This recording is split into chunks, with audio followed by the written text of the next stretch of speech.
Ada kisah menarik di balik bantuan 5.000 paket sembako Presiden Joko Widodo yang diterima ribuan mahasiswa yang merantau untuk memperoleh pendidikan layak di Kota Kupang, ibu kota Provinsi Nusa Tenggara Timur.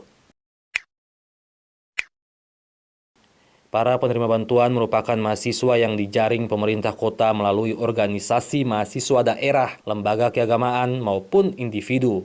Apri Magang, mahasiswa berusia 18 tahun asal Manggarai Tengah, terharu dengan bantuan sembako yang diterima. Selama masa pandemi, dia mengaku tidak pernah sedikit pun mendapatkan bantuan dari pemerintah daerah asalnya, Manggarai Tengah.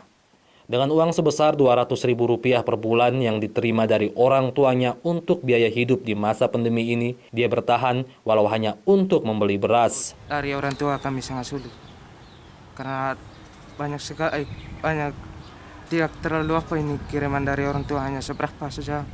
Nah, itu hanya kalau 1 bulan ya kira-kira sedikit hanya bertahan hidup. Dengan uang itu kami bisa irit sampai bertahan hidup di sini. Kami hanya beli beras, habis itu beli minyak tanah.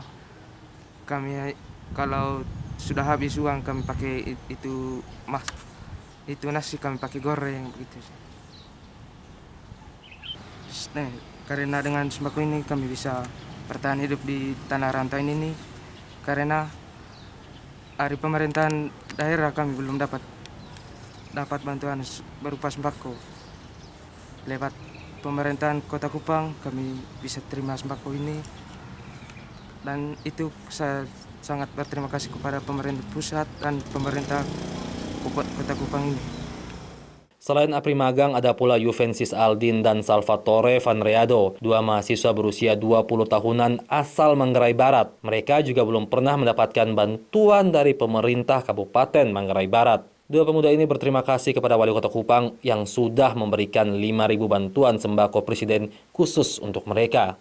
Karena kalau tidak, mereka harus menghemat mengkonsumsi beras yang mereka miliki. Emang sebelumnya saya tidak tahu kalau saya itu dapat bantuan. Tapi setelah saya lihat,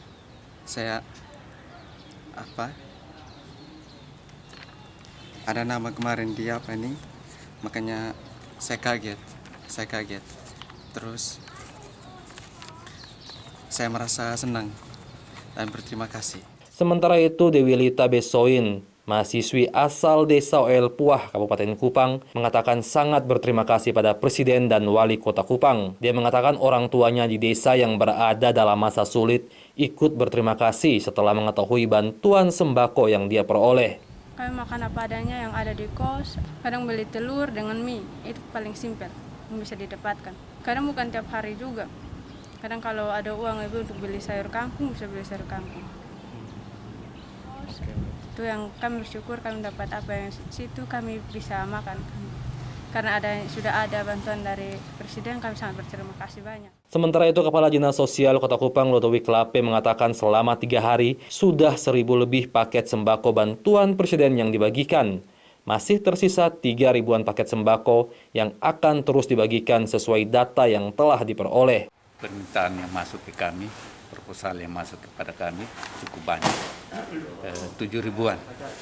Sedangkan paket yang ada hanya 5.000. Ya, kami terpaksa mengelolanya untuk semuanya harus dapat, tapi dalam artian tidak sesuai dengan jumlah yang diminta gitu, sesuai usulan, tapi mengurangi kuota masing-masing organisasi dan juga yang mengajukan proposal. Memang banyak yang kecewa karena tidak memenuhi seluruh permintaannya, tapi ada yang terpaksa. Mungkin juga kami mohon maaf kalau seperti itu tidak nyaman bagi saudara-saudara, terutama adik-adik mahasiswa yang memang sangat-sangat membutuhkan. Dan harapan kami mungkin ke depan ada kebijakan dari pimpinan daerah untuk hal ini, untuk membantu adik-adik mahasiswa yang ada. Kita menunggu saja. Sementara itu, Ewalda Taek, anggota DPRD Kota Kupang, mengatakan dampak COVID memasuki seluruh elemen masyarakat tanpa terkecuali. Orang tua para mahasiswa juga mengalami dampak tersebut. Bahkan, ada mahasiswa yang tidak mendapatkan kiriman dari orang tua mereka.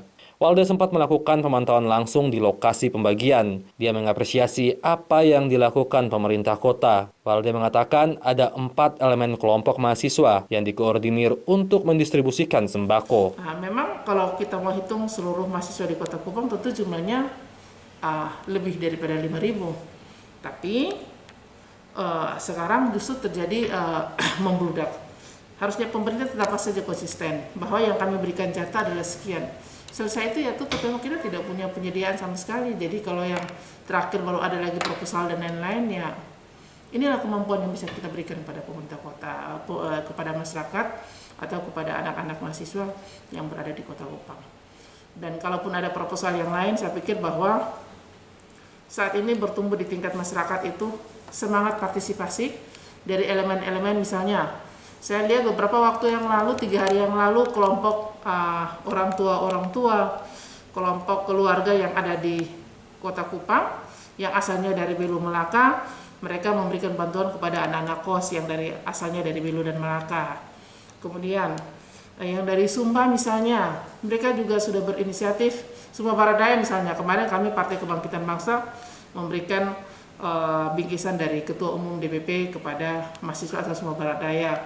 Kemudian secara kategorial yang lain, mahasiswa asal Webalun Larantuka juga saya lihat 4 hari yang lalu itu keluarga-keluarga dari Larantuka itu sudah melakukan aksi yang sama, memberikan bantuan sembako kepada mahasiswa-mahasiswa asal dari daerahnya sendiri.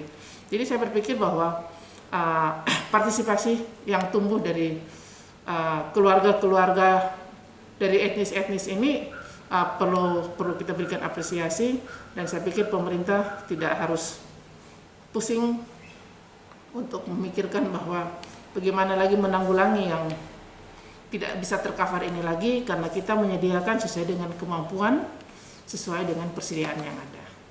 Mungkin perlu diselektif lagi, karena jangan sampai ada yang sudah dapat dari partisipasi masyarakat, kemudian ada lagi mendapatkan daripada sembako presiden. Walde mengatakan tidak ada ketentuan sasaran penerima 5.000 paket sembako presiden ini, sehingga pemerintah menyasar pada mahasiswa rantau yang berada di Kota Kupang.